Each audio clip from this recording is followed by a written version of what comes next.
కృష్ణా జిల్లా పెనమలూరులో మధ్యాహ్న భోజన పథకాన్ని మంత్రి కొల్లు రవీంద్ర, ఎమ్మెల్యే బోడే ప్రసాద్ ఆకస్మికంగా తనిఖీ చేశారు.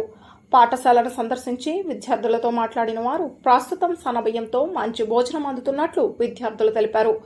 మంత్రి, ఎమ్మెల్యే స్వయంగా భోజనం వడ్డించి విద్యార్థులతో కలిసి భోజనం చేశారు. మంత్రి కొల్లు రవీంద్ర మాట్లాడుతూ పౌష్టికాహారంపై ప్రత్యేక దృష్టితో ప్రతిరోజు గుడ్డు, షెడ్యూల్ ప్రకారం కూరలు అందిస్తున్నామని తెలిపారు.